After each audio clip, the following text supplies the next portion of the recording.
Welcome back to the podcast Under Your Bed, everybody. I'm your host, CJ Sundstrom. It's my cousin. Hey, I'm the co-host Taylor, which, by the way, we realized we're I don't know, at this point, 6 episodes in, and we never at the top, I think you can figure out who we are based on the fact we're hey, CJ, hey, Taylor, but we probably should start mentioning that at the beginning. Maybe you should know who's talking. Not. We're not that important to the episodes. No. It's all about the film. It is all about the film. So what film do we have today, Taylor? Well, we have a absolute personal favorite of mine. We are covering The Final Girls from 2015. This movie is so awesome, and it's just insane to me that this really went overlooked. It's super fun. It has a great cast. We'll get into the specifics, but I wouldn't have known about it without you. This is a new movie for me, and I can't believe it. I know.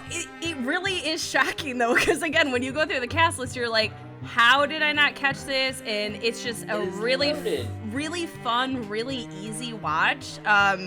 So again, it just kind of flew under the radar and then never really got its proper dues, in my opinion. Agreed. Yeah. So send it away. What's this movie all about? So for a short summary, this is essentially about a girl named Max and her friends who they're transported into her mom's 1980s summer camp slasher film. And now that they're a part of the film, they're going to have to fight to survive to the end of the movie, just like any other horror movie character would. And getting into the cast a bit, as we said, this is stacked. So we have Thaisa Farmiga, whose name I probably just butchered, but she's from American Horror Story. We've got Malin Ackerman from Watchmen, Alexander Ludwig from Vikings. You got Nina Dobrev from Vampire Diaries, Aaliyah Shawkat, Arrested Development, Adam Devine, Workaholics. I could go through and list a billion other movies each person has done, but there's just too many credits that it's just kind of wild to me. And this is for the deep cut millennials. I have to include this credit on our crew. The writer of there's two co-writers, but one of the writers is Joshua John Miller, who was the annoying little brother in Teen Witch, and I had to throw it out there for anybody that loves Teen Witch like I do. So I had to put it out there. We appreciate the throwbacks, Taylor. Thank you. Man, this movie is just fun because it's referential to the horror genre. Oh yeah, and it's super campy. But it's also got this ingenious quality to it, and it's freaking hysterical. My God, I was laughing in every scene. Yeah. And it's got some really amazing production things going on, just having a lot of fun with the camera, having a lot of fun with the color grading. It's relentless. What are your favorite pieces in this film? It is, well, as we've talked about, I mean, just from the cast list alone, you can imagine it's pretty quality acting. Nobody in this movie is phoning it in by any means. And I also love that everyone has really good rapport in this. It feels like there's a very natural feel to it. I think a lot of the dialogue was improvised. There's a lot of comedians on set, so that totally makes sense to me. Yeah. Including, was it Thomas, is it Middle Ditch or Middle Batch? What's his? Middle Ditch. Middle Ditch. You gotta just slur it. Yeah, right? If you have him and Adam Devine, though, you're in for a comedy. So I love Devine. that Is it not Adam Devine? I thought it was Devine. Oh, the hell if I know. The Queen. Keep going. No. Okay. Whatever. By this point, if you've listened, we're gonna butcher everyone's name, and that's just a part of it. But we're film people, not name people. Right. Linguistics is not my strong suit. No, me either. But so I love the acting. I think it has, again, good acting, good writing to back that up. But then it does have some emotional beats to it too, and I think that's something that makes it rise above a bit. You're just basic PG-13, and I do. Even though it's not my jam, I love some gore. I love that there are PG-13 movies out there for people that don't do gore as much. Yeah, I'd say it had some gory moments, but not super excessive. No. And it really wasn't scary. It was just fun. It's really a comedy that is set in a horror film. So, in a lot of ways, if you're not ready for like watching The Witch or some like horrific movie, like this is a good place to just enjoy a horror flick. Oh, absolutely. So on that kind of vein of discussing its scariness, if we're getting into Monsters Under Your Bed, what are you going to give this a rating as? I'm going to go... I don't believe in the 0 rating, so that's why 1, 2, 3, 4. So we got 4 Monsters Under Your Bed. I'm going to say this is a 2 Monsters Under Your Bed, strictly for some of the slasher gore. You know, I didn't think there were any, like, suspenseful moments that, like, were really, like, clinging on the edge of your seat. I don't think that existed. Maybe 1 or 2 tiny little jump... I don't really want to call them scares, but just, like, you know, quick, like, a pop out, like a little pop out. Yeah, and they're subtle, they're small, but the gore was great, and that's where it gets 2. Where are you at? I think, like, because this is a movie where if I have a family member or friend who doesn't like horror, like, this is something I'll automatically recommend as, like, a kind of introduction or something they could enjoy. Like, this is one my sister absolutely loves. Like, I could not believe I got her to watch this, and she's like, oh, we're going to watch The Final Girls again this year? And I'm like, oh my God. So Yes! the fact, though, that I can get my sister, she's actually... due to my influence, I think she's gotten much better with horror. But the simple fact, the simple fact I can get her to watch it, for me personally, gives it like kind of a 1 because I just think the gore is a little cartoony for me. But again, that doesn't detract my love of it. It just is not scary to me. Absolutely not. So overall rating out of 4 stars. Where's it land, Taylor? Oh, it hurts me. This is a genuine struggle because, okay, if we were just saying personally how much do you love this movie, honestly, it's like a top tier for me. I watch it every year. I really enjoy it. I think it's a good time. Again, there's some really good emotional beats. I love it. But if I'm simply just looking at how well it was made, there are some cartoony bits in regards to CGI, which I find a little hard to stomach, and I do wish if it had a hard R rating, I think I would rank it higher, but I'm going to have to throw it a half because of my love. But I am going to give it a 2.5 just because, I don't know, there's something that holds me back from being like, it's really up there with a 3. It's just not quite there for me. Man, I'm a little surprised. I know, because I love it. I know. What would you say? All right. Well, I'm leaning a 3, a solid 3. I think because the movie is so well made. It is so hysterical. The comedy is fantastic. It's campy and everything about it's very intentional, right? So So it, you know, there weren't like mistakes. You know, a couple times some of the CGI was meh, and yes, it's not scary. So in the genre of horror, I can't like catapult that up to a 4, right? For like, sure. You know, like with some of these like self-referential films like Scream, you know, it can be scary and funny, where this was largely funny. Totally. But like you said, I think that's intentional.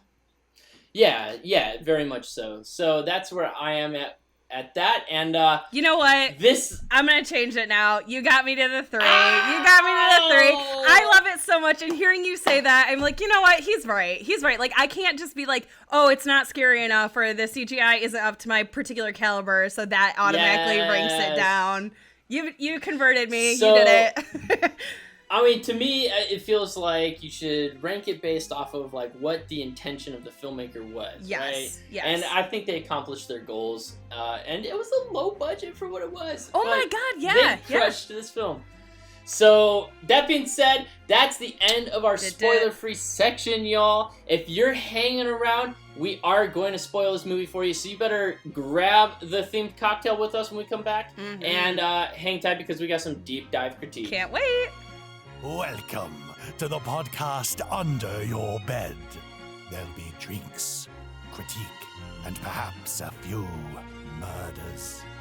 You're all invited, but once the podcast has begun, there's no way out.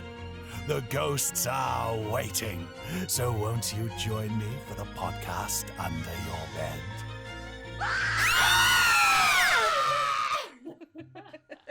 Yes! It's Welcome back. y'all. It's back. The to scream is bad. We are going to scream at the beginning of every episode. You can't stop me. Taylor. Oh my god. What are we drinking today? Oh my god. Okay, so I actually really oddly found it difficult to find a drink that was appropriate for the Final Girls. You think like that would be something people make, but apparently not. So we had to get a little creative with this one. But what we ended up picking was a blueberry lemonade margarita from Delish. And oh my god, it's really good. So I think the best part for me is like aesthetically, it actually really fits the movie, but also the summer camp it's vibe. So pretty. It's so pretty. Yes. With like the lemonade and the blueberries, and like there is a little prep in this It's got one. a girliness to it. Yeah, not too bad. Yeah. No, the tequila is enough for me to be like, that'll put hair on your chest. So I have to disagree with that. There's a lot of tequila in this one, but hey, it's really good. It is. It's like, yeah. Yeah, margarita basically with some blueberry simple syrup is the gist of it, right? Yeah, and just a splash of lemonade kind of instead. The only thing I'll say, and I don't know how you felt about this, I really like the drink, but I initially started with the sugar and salt rim, and it was the flavor it was too much for me. Like I was like, my mouth is confused, my brain is confused by the sweet and the salty. So I was cleared it off too, but it's on my rim still, and I'm sipping it. And it grows on me. It grew on me. So all right, just keep that in mind. I think you can go the salt or no salt rim, and it will work either way. I think is what we're saying, but it's a good one, and it's not too difficult to make. So I say go for it. It's really good. This is like something I'm gonna make at my next like dinner, cocktail party or something. Inviting friends over just to like show off a little, like try my fancy cocktail. I made a blueberry syrup earlier, so yeah. Pinky out. Yes. All right. So here comes your spoiler plot review for Go everybody watch that it either if you hasn't haven't. watched the movie or needs the refresher. Deep breath. Yeah. Grab your cocktail. And I just get to drink through it, so congrats to me. Here it comes. We open with our protagonist, Max, who is Tessa Farminga. Who knows how to say that name. Watching a trailer for Camp Bloodbath. Dun, dun, dun, Love it. An 80s slasher that her mother, Amanda, played by Malin Ackerman, starred in. And Amanda returns from a failed audition, and it's clear that things haven't been going as well as she and Max are discussing their impending bills. And despite struggles, the two are very close, and they begin dancing in the car to their favorite song. Betty Davis, y'all. I love this song. Anyways, during that dance-off, Amanda gets distracted, and the pair of them get into a serious car accident, which kills Amanda. Bye, Mom, sorry. We cut to 3 years later, and due to her failing grades, Max is studying with her BFF, Gertie, played by Aaliyah Shawkat. Shawkat. And newly single and very cute Chris, Alexander Ludwig. Hello. Meanwhile, the study session is broken up by the arrival of Gertie's step-sibling Duncan, played by Thomas Middleditch. So funny. And Duncan offers to do Max's homework if she makes an appearance at his film club viewing of Camp Bloodbath. And so she agrees. Max and Gertie are joined at the theater by Chris, and later on by Vicky, Chris's ex, and an estranged friend of Max. Shortly into the film, a fire erupts, and our group, not seeing a viable exit, opts to make their getaway by cutting through the screen of the movie. As you do. Waking up in some weird wilderness, and then after running into characters from the movie Bloodbath, they realize they're in fact in the film. Since they don't have anywhere to go, they decide to join Bloodbath counselors Kurt, played by Adam Devine, and Tina, Angela Trimber, as well as Max's mom, Nancy. While they are trying to find a way out, the group run into the movie's first victim in the woods. Duncan theorizes that they're immune from the danger of the bad guy Billy, as they aren't a part of the movie, and believes they just need to make it to the end of the film. This idea turns south and is disproven when he's stabbed by Billy, the film's killer. So Gertie views Billy through the window, and Nancy gives us his backstory through a flashback. Little Billy was severely burned during a prank gone wrong. I don't know, prank gone wrong. I mean, just some violent. It was a bad idea to begin with, to be honest. So it's like, don't throw firecrackers into like an enclosed area. In small rooms. Don't do that. Don't do damage that. a person. Yeah, you know. So from recovering, Billy decides to murder the 8 counselors for the 8 months he spent in the hospital and is said to still be roaming the woods today. The revelation this man could be stalking them causes panic among the group, so Kurt and final girl Paula leaves via her car, her vehicle. And during their getaway, Duncan emerges from the woods and is hit by Paula, causing her to crash. The accident sends Kurt flying to his death, and subsequently an explosion kills Paula. Our group then divulges the truth that they're all in a movie, and the group are most of characters, them, not real people. They decide a new final girl needs to be elected to survive. Nancy steps up, but Vicky states the shy girl can't be the final girl. I mean, it's kind of true.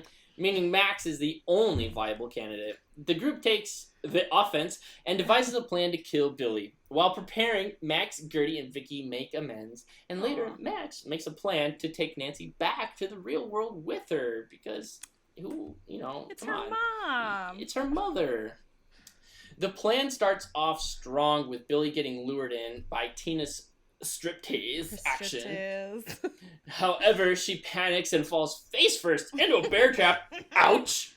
The group rallies and they impale Billy. While checking to see if Billy's dead, Blake is stabbed because the killer's not dead. The fight heads upstairs, but unfortunately Gertie and Vicky's trap fails to release, and they're trapped by Billy. Realizing there's no way out, they send Max, Chris, and Nancy away and set off an explosion. Oh, so sad. And because this is a horror film, Billy, of course, survives the explosion. Again. And manages to injure Chris and kidnap Nancy. Max heads off to save Nancy, but in the process is gravely wounded by Billy. Nancy realizes that Max can't live up to her final girl potential with 2 versions alive, so after a poignant goodbye, she sacrifices herself by luring Billy with another striptease. To Betty with Davis Nancy eyes. With Nancy dead, Max finds her final girl strength and is able to decapitate Billy, ending the film. Chris and Max kiss as the final credits roll and hold each other tight as the reel ends in a white blaze of something. Yeah, I don't know. White. The film reel. Max awakens in a hospital with Chris next to her and realizes that Gertie, Duncan, and Vicky are also alive. Yay! And they survive. But something's amiss. And the group recognizes various 80s items around the room, and they hear the sound of Billy's arrival. And realize, they're in the sequel! Dun-dun! Bloodbath 2! The end! Yay! I love that movie so much! Take a couple breaths and a big drink before we get into the full spoiler review section. Dear Lord Jesus. Oh my god. What a fun movie, though. That was as fun repeating as watching the movie, I think. Okay, I totally agree. Not actually, the whole time I was like, oh, I love that part. Oh, that part made me sad. Yeah, right? I love that. It's so good. It's so good. All right. Story. Where we always start. Yeah. Talk to me, Taylor. Yeah. What's working here? So, I think the fun thing about this movie is that obviously it's an homage to 80s camp horror films while still manages to be its own thing. And so I think like we kind of touched on it earlier, but there are like a lot of dramatic beats with the complication of like her mom being around in this 80s movie, but not being her actual mom, and her still having that connection. That's really nice, and like something, again, I don't think you necessarily get those emotional elements in like every horror movie, especially like a comedy. Yeah. So I like that, and it's just like, again, it's just it's so much fun. The whole story's fun. You're never watching it going like, oh, I've seen that before. Oh, we've done that before. Like, it's just it's a good time. What do you feel about the story? Completely agree. I don't know if it's like super original of an idea to like get sucked into the film and now you have to like compete your way out of it or whatever, but the way they went about it was fantastic. I thought there was so much creativity in how they told the story, in terms of camera and editing, and my God, the humor along the way just killed me. And the acting crushed it. And the cast was, kind of diverse. Like, I don't know if I've seen a lot of these actors working together in other settings. No, you're right. And it really came together really well for me in this. Yeah, a few of them have done horror type things, but never in like a way that feels like, oh, you're like, oh yeah, that totally makes sense. These actors are put together, but they do work super well together. And I think there's a really nice updating on like that typical 80s slasher film where you get Chris has like he has two dads, and it's just funny that like then Kurt is like, I also love he's like, oh, that's like gay or whatever. And he's like, well, my dads are gay, so like, what's your problem? And then he's like, actually, the lifestyle's pretty cool. Actually, like, I like that. It is really funny. Yeah, so there's definitely some of that critique, like, of like kind of the womanizer through, Adam Devine's character Kurt. Like, obviously they like played him up. Oh, like way over the top. In the best way though. Yeah, but I mean, it fit his, typecasting perfectly. Yeah, so it was super fun. And then, our like ditzy girl Tina, played by Angela Trimber, was, I thought, hysterical, and they all like condescend her the whole movie. And, she was so funny. Shit all over her, but she crushed it. She did, and then I like that you kind of have updated counterparts for kind of everybody. So getting Chris to Kurt's character and being like, he's a jock, but he like knows like mythology, and he's a really smart and sensitive guy. And then you've got Nina Dobrev doing the updated kind of bitchy 80s type girl, but she actually like has a lot of heart, and she's a very smart character. And so I like that everybody kind of has an equal, but just like a more updated, more nuanced modernized version. Yeah. Completely agree. I thought it was fantastic. I love the way the film opened, right? Starting right off with the trailer, the throwback 80s trailer, almost like exactly out of like Friday the 13th, this Camp Bloodbath, right? It's the taglines to all of it are so oh my God. Good. Kumbaya, no! Oh my God, killing me. Are you kidding me? It's hysterical. Or like this marshmallow won't toast or something. Like that is hysterical, and it just didn't stop the whole movie. And like you were saying, definitely like a list of characters that worked comedy. So the ad-libbing must have been through the roof. Oh, and you can see that in the end credits with the like blooper reel, the outtakes, the blooper reel. They clearly all had fun making this movie, which is. Results in a good movie every time. Oh, you can totally see it. And I like that it's not one of those things, too, where it's like, well, the cast had fun, but the movie is fucking terrible. Like, I like that you can be like, the cast had fun, and I had a lot of fun watching it. And it all, like, works really well together. And I love that 80s opening. It's so on brand. It touches on so many different horror films. And something we had kind of talked about before we started recording was what's kind of funny is that trailer actually is probably more gory than actually the rest of the movie is, which is interesting because I had kind of forgotten about that. I didn't catch that, so that was a good catch, Taylor. So only 20 viewings later, why is there a reason, or it just it doesn't make. I feel like it fits though that like if a movie was getting released in the 80s and you were doing like a trailer, you could only get away like you could get away with some gore, and especially with the slasher like craze at that time, that was really big feature to be like, look at how gory we're gonna be. And then when it actually comes, and when you get to the actual movie, that is maybe not the same. I think actually kind of makes sense to me. Yeah, for sure. I think one of my favorite characters for sure was Tom Middleditch's character, Duncan. Yes, Duncan was great. You know, kind of the character that like knows how horror films are supposed to function. Oh yeah. But he's off like immediately. And then he has this like brief return where he's immediately offed again. Which once he came back, I was like, oh, this is great. Like I love him, and he gets to be with us the rest of the time. But no, he just gets run over by a fucking car. And oh my god. I don't necessarily want to like jump to this conversation now, but that was probably one of my favorite deaths of the movie was Adam Devine's character Kurt getting launched through the windshield. I love it. My only issue is the legs flailing over look so bad. That's my only criticism. Yeah, it was you know, the effects of it were not great, but it was hysterical, and you know, I thought it was like kind of intentionally campy. I think it was a constraint. I think it was a constraint of the budget, because I jotted it down. I want to say it was like $4.5 million. Is that about right? Honestly, for the cast, it's actually pretty shocking that it's that low, because you think with like that cast, it would have been way more money. I thought, you know, obviously Kurt's death was not great. It was funny though. It was very funny. It was hysterical, so they didn't have to worry about it. And then like I thought the mom's death, Nancy, right?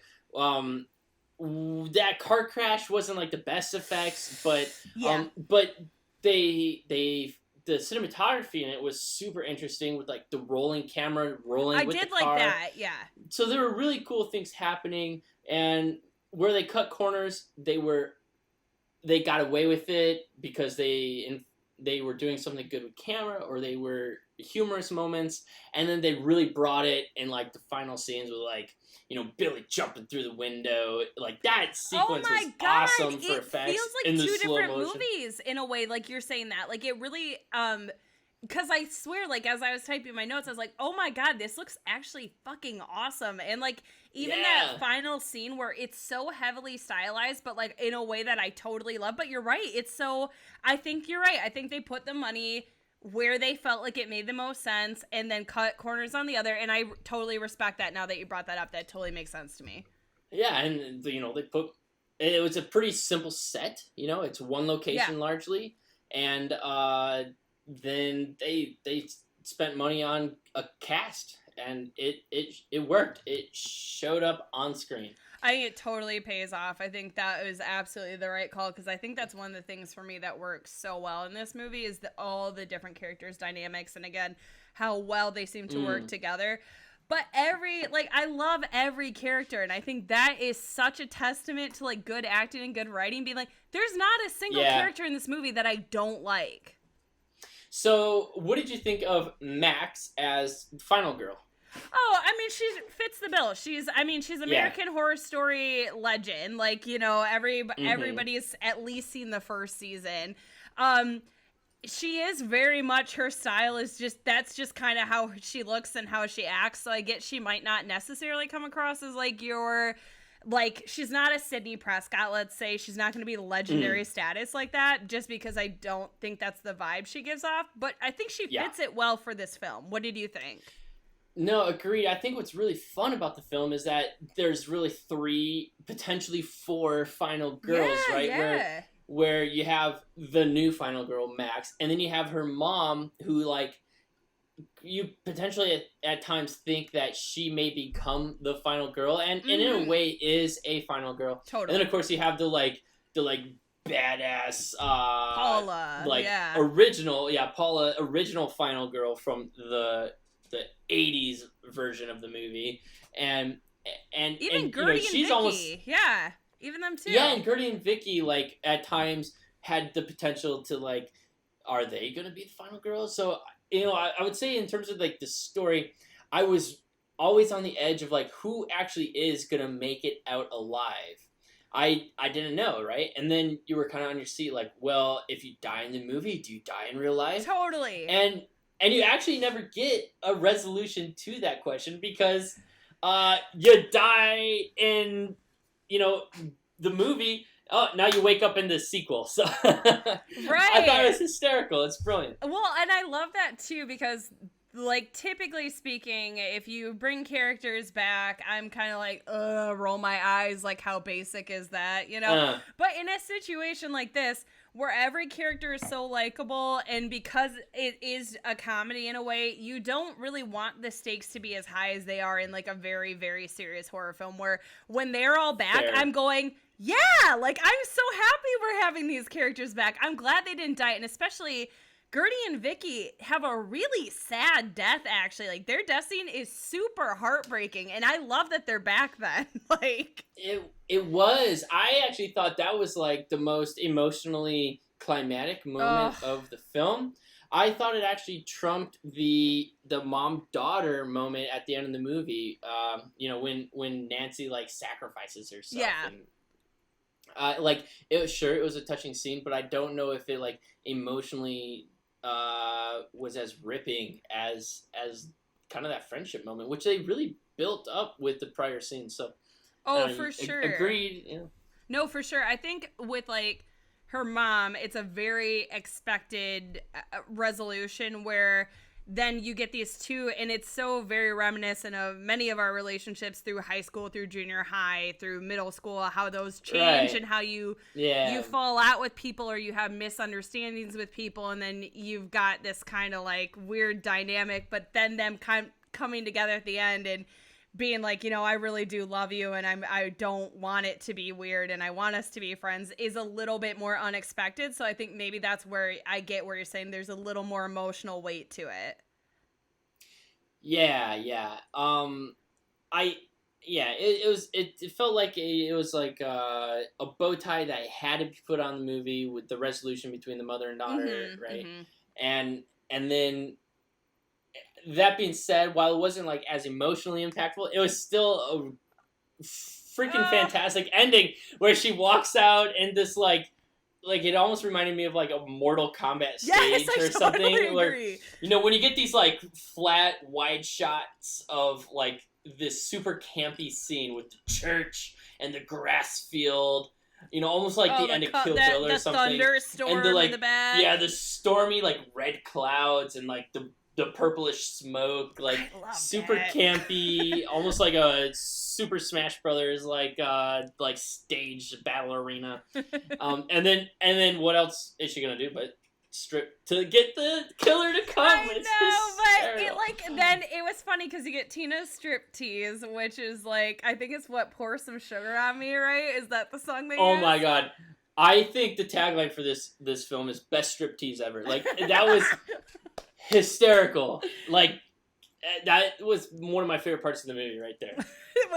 I like the gloved, so just for those who can't remember, Tina. Yeah. Tina finds a bunch of Vicky's Adderall and takes like a shitload of it, and so she's like hyper focused when they're like carrying out the plan, and she's like, yeah, I got it, like ready to go, and so they hopped up. They like tied up her hands under the oven mitts so she wouldn't strip ahead of time, and like it's just and put a life jacket on her because what else do you have in a camp? A canoe life jacket. I thought it was great, like seductively ripping duct tape off with the gloves and then taking the life jacket off. It killed me. A comedy actress, no doubt. Yes, and for sure, like, yeah, as you said earlier, this is the movie I'm going to come back to probably every Halloween now. It's in there. It won my heart. It's just so much. Again, like, I think it just is so good because it's so much fun. Like, unless you're just sitting there being like, I want to watch something that's really blah, blah, blah, like so important and so blah, blah, blah. Okay, if you want to get that attitude, I don't think you're going to like it. But if you're just in for like, I'm going to have a good time and I'm really going to enjoy how good the acting is and it's super fun story. Again, like you said, it's not super original, but it doesn't matter because it hits all the marks. Like, how could you not like this movie is my thing. Yes, I mean originality at the end of the day is taking like one idea and another idea and combining them, and this crushed it. I I think would love to effectively. talk about kind of the style of the film, just Yes. the campiness of it and how it was working. What were some highlights for you? I love this style, especially at the end. I mean, it is so over the top at the end. Like you said, a Yeah. Mortal Kombat fight is like a genuinely perfect way to describe it. But I was here for it. I was so here for it. I was like, it's so overly stylized, and I'm like all the way invested in it. And when they do especially the jumping out the window and the move to the slow motion and going to the black and white, Yeah, what's happening to us? We're in slow motion. That's hysterical. Like that's what caught me off guard. Like, is that they're like experiencing all of the like non-diegetic like sounds and editing in their world, so they hear the score, they hear the soundtrack. They experience the slow motion. Oh my god! I mean, I think it's brilliant. That's super funny. It's so funny. The weird transitions to like the flashback moments they experience, and they're like, "What the fuck's happening to us? What the fuck's going on? Have I gone colorblind?" Yeah. So when they go to the flashback, they see black and white, and they don't know what to do about it. And then they use that. Do the narration. Send us in a flashback. Like that's great screenwriting. This film like borderlines on that 4-star rating for the screenwriting in itself. It's I mean it probably the screenwriting itself would get the 4-star. I would be willing to go there. I mean, like, again, no one's gonna have to sell me on this movie, because I try to sell this movie to people all the time, because I really love it so much. And I think like another fun thing that they stylistically try to incorporate too is all the callbacks to other especially 80s horror films. Like, I really like the aesthetics used for the fake trailer. I love that. Yeah. It looks on point. It looks like exactly what you would see back in the day. Oh, it's right out of it, yeah. I swear they even had the same, like, counselor uniforms that were used in Friday the 13th. Yes, they're almost exactly the same, yes. They're almost, like, identical, yeah. And then, there's, like, the totem poles at the entrance walking in. So with the campiness, the style, I thought they did some fantastic things with the color, the cinematography, and the editing. And I loved the like play on kind of the infinite loops they got caught in. Yes. When yes, thank you for bringing that up. They first enter the world, mm-hmm. and they're like, "Where the fuck are we?" This weird bus shows up, and they're like, "Hey, can you give us directions to the camp?" They're like, "What the fuck?" And then the runtime of the show, 92 minutes later, the bus comes back at the beginning of the show again. Back to the same thing. And they realize that they're actually in the movie. And there's all sorts of these like plays with the camera work and the editing where like, when the gang like is trying to run away from Billy, and the camera's like rotating in a circle, and they just like are found in this like infinite loop where they keep running through the same scene. They cannot escape this world, right? It's right. It's really fun, some of the creative like plays they did with the camera and edit. Like you said too, I think with the car tumble was an interesting one at the beginning that I did like. Again, the CGI didn't quite back up the vision, but the vision was there. And then I think when it's Billy stabs Blake, and there's this weird like turn, like because he like hits him with the machete, and it kind of like turns around. Yeah, you might be able to explain that better than I just did. So I imagine this was like shot on a Ronin gimbal, maybe, and that had like a tilting head, because they shot the film on a Red Epic camera, and this is a small digital camera that you can mount on all sorts of gimbals. And I thought the use of it in that scene was phenomenal. It was largely one long take, and the camera's like flipping all over the place. They used like the canted angles throughout this film, and to create like super fun campy feels all the time. But this was one scene where they just like. They must have choreographed that for days. Yeah, that's a pretty, just thinking about the whole setup to that scene, too, where it's like, again, just kind of a refresher, is that the group decides that they're gonna, they're not gonna get murdered. So what are they gonna do? They kind of Home Alone camp. Set the booby traps. Yeah, set all the booby traps and stuff. And so I think you're right. Is it one take? It really does seem to.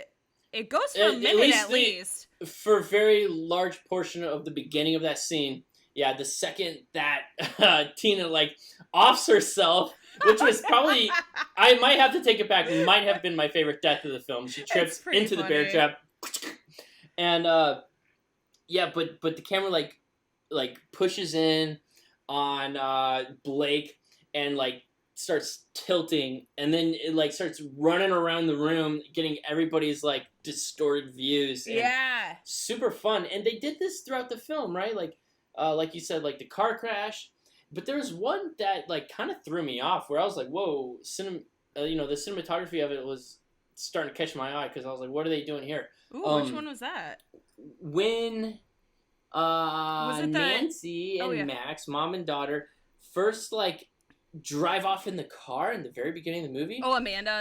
She's Amanda at that point. Yeah. Oh, you're right. Yeah. There's this pretty classic Hollywood crane on a truck shot where the car drives under and it's static, and then the second you see the car, the camera just jolts forward and lurches off and starts following them, and it caught me by surprise. I was like, why are they doing this? But all of a sudden we were thrown into this whole movie, so kind of we lurched forward with the characters for this jarring cinematic experience. Yeah, I thought it was kind of, I don't know, it was interesting. I'm not sure if I loved that moment, but the rest of the camera was just top notch. I agree, and that's nice because that one's up at the top. So if you're like, I don't know how this is gonna go, and then it really does. I feel like it's a movie that gets stronger through its runtime, which is not something you always see. So that was really nice to be like, I'm getting more and more invested as we go on. It's cinematically getting more and more interesting as it gets on. The color shift it's huge from the beginning to the end. Yeah, there's clearly two worlds you're living in terms of color, right? Real world and movie world. And that again, they were using these really golden highlights that made it kind of dreamy, and it was a little softer. They clearly used some softening filters to just make it feel like you're in this surreal movie. And then there were beams of light that I was kind of thinking of as the movie projector, right? You're in the theater. I to me, never thought about that. I really like that idea though. That's how it read to me, was this is the movie projector casting the light onto the scene. So it was either way, it lends itself to that surreal quality of being in this abstract world. So it was fun. Oh my god. There was a lot of good stuff going on. No, there's tons of good stuff. And again, I think we touched on it a bit, but I will say I know that story-wise, it feels very simple, in terms of being oh, it's people stuck in a movie. But I want to say, I don't think we get that with horror movies very often. That's not something we see typically happening. That plot is not super new, or is not super overused in the horror genre, which I appreciate. But then also, all the decisions that are made, they never feel stupid, which is something I really appreciate. I like that even though Duncan is wrong, his theory is pretty good of being we're not in this, he's not looking at us, it's gotta be fine. And it's not till he goes to touch the blood that he's oh, that's not corn syrup. That's not corn syrup. You get that, but then automatically all the characters find the final girl, stick to the final girl. Okay, we have to elect a new final girl. Okay, what can we do? We're gonna go on the offensive. I like that every character does not feel like a complete idiot, which is always appreciated in a horror film. And again, you like all of them. At least I do. Yeah. I mean, Tina was definitely a little bit of an idiot. but she's not a real, she was quote endearing. unquote character. Yeah. Exactly. And I loved when the main characters come out of the flashback and Gertie's covered in blood. Hysterical moment. And then of course, what are the 80s camp counselors going to do but run away out of fear? And then of course, true to 80s horror film cliche, Tina like eats shit trying to run away, right? Like the tropes were there. They were hysterical and well Oh, they utilized. were, but they made such a good time of them, especially seeing the first two camp counselors get killed, where they're like, are we gonna watch two people get murdered right now? Like, is that happening, you know? You know, so back to where you were talking about Duncan, Thomas Middleditch's character, like first exploring the idea of no, Billy can't kill us. I actually like that scene had to happen. I think it was necessary for the film, but I'm still struggling if it was done the most effective way because we kind of expected you definitely anticipate that no, he's gonna get off right here, and then there's such like a drawn out moment where Billy's like just standing there watching him, and then he comes up and you think it's gonna happen, and then he walks away, and then the machete comes out of nowhere. So I don't know, I'm torn on that scene personally, but you know. I thought the choices were fine, but was there a better way to do it? No, it just sets up. I think you're right. I think you're totally right. I think it's more, like you said, an establishment that you can't ever just have characters just be like, yes, I'm going to hop onto the bus with the camp counselors. Yes, I'm just going to assume that the guy's going to kill us. Like, you have to have those moments that tell you, like, they can't go anywhere else. This is the only option. They are in danger. You have to have that set up. But I agree. Is it the most like effective thing? I think it's actually much more effective when he rolls back in and gets run over. That's a lot funnier and a lot more like, what? You know, compared to that. That was definitely unexpected and super hysterical.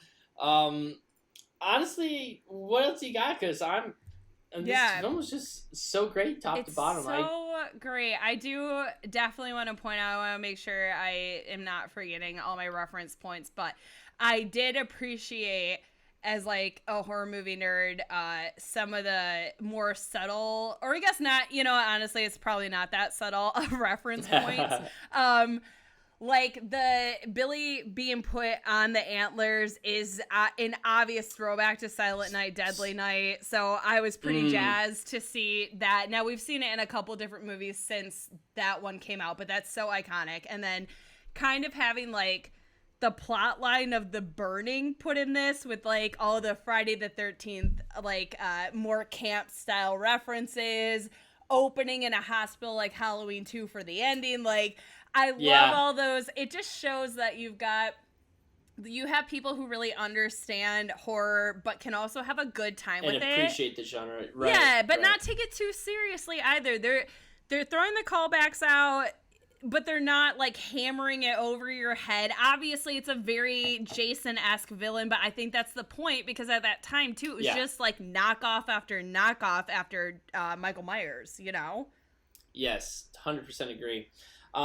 I mean, to me, it's like I could watch this movie almost any time. Watch it with friends, watch it, you know, with your significant other, just hanging out if you want to have a fun time. This isn't like a movie you're going to put on when you want a good scare. No, or something very serious. Yeah, it's not super serious. It's not scary, but just super digestible, super fun, and almost anybody can enjoy this, even if you're a little squeamish with gore. Yeah, so I think you kind of well encompass that, but do you have any like last minute thoughts about the film or any aspects of the film, just kind of your tie a bow on it thing?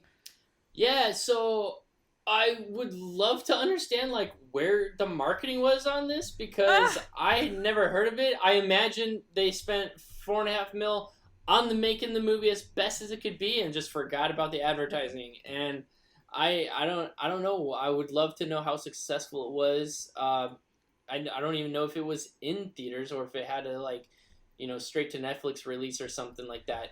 But I think the movie was great. Will have a lasting legacy in for those who saw it. Horror. For those for those who saw it, this might be like a fan favorite, but you know, it's not going to stand up to the likes of Scream, while it's like sort of in that vein. That's sort of where I'm at. How about yourself? So agree. It's criminally underrated. Now, it's hard for me to know I was in China, like I just moved to China when this came out. So I don't recall it was something like I got my hands on maybe like a year later and then was obsessed from that point on and watched it. I've watched it every year, at least once a year, probably multiple times a year, because like you said, it's so fun, but it's also so endearing. Like, I cannot stress enough how much there are a lot of emotional beats to it that really just make you be like, oh, I like these people so much. Like, having the girls all have this like very like nice resolution together and making up after these like, after these kind of breaks through high school, and then obviously having like your dead parent back and being able to like say goodbye resonates with like a lot of people, myself included. So I think like that's huge. I think that's something that can really like touch on the emotional side for people, but then it's also so stupidly funny. And so I love that they're able to balance that. I love that, again, PG-13 horror is not like where I typically go to, but I appreciate its existence, because like we need that kind of shit out there for people to like dip their toes in and like get excited about horror, and like something like this could get you kind of going on it, and I love it for that. That is a perfect way to say that, Taylor, because you're right. It's edging you in. It's enough gore to like make you curious, but not scare you away. No, it's hysterical. It's not scary. So it's definitely a step in, bringing in some of the softer horror audiences. Yeah, and again, your hope that, you're not going to next step it to Saw or anything, but I think it's a step in the right direction, in my opinion. I love it. So everybody, go watch this movie. Yes. We give it 2 thumbs up. Go check it out now. Taylor, tell us about what's coming up. Yeah. Okay. So first off, definitely give this movie its dues. I hope that we have a little like resurgence of how good this movie is, and maybe we'll get the Camp Bloodbath 2 sequel we're all dying for, at least me. Yes. But yeah, this is the kind of wrap up to what I would call like our little summer series. We've been trying to do like some summer themed films, and this is it. We've got about 2 episodes in between, but then we are fully on the Halloween train. We are ready to go. Toot, toot. And the biggest, most exciting thing is that instead of putting out bi-weekly episodes, we're doing once a week. Because, come on, it's the spookiest month of the year. It deserves its Halloween dues. season. Let's go. That's right. I am stoked. I'm really excited. Do we dare leak 1 or 2 episodes? I think we should. I'll leave it up to you. A little. All right, okay. Give us 1 or 2. What's around the corner? So a preview or a little teaser is that we will be covering 2 new releases that are coming out. I think one millennials will be very fond of. I hope. I have my fingers crossed personally. And then we're also covering a newer release. Okay, I think I can spoil this one, okay? We're definitely going to do Halloween Ends. We are absolutely going to do Halloween Ends. So the other one, I'm just going to tease you on, but then we've also got 2 other classics, which will be awesome. I'm super excited about. But after that, guys, we are like, Halloween is really our only set. This is definitely what we're doing. So we highly, highly suggest send us an email at podunderyourbed@gmail.com. You can hit us up on our social medias. Again, podunderyourbed is where we're going to find any of that stuff. DM us. Let us know what you want covered, and we are happy to do it. We would love to. And if you're a filmmaker, hit us up too. We've had 1 or 2 filmmakers like send us some DMs saying, hey, we'd love you to review our film. We want to know some of the obscure stuff out there. We're not just covering the mainstream. So thanks again for tuning in to Pod Under Your Bed. We love you. Thank you guys so much. We love horror. Yes, Looking forward to seeing you next time. Bye, guys.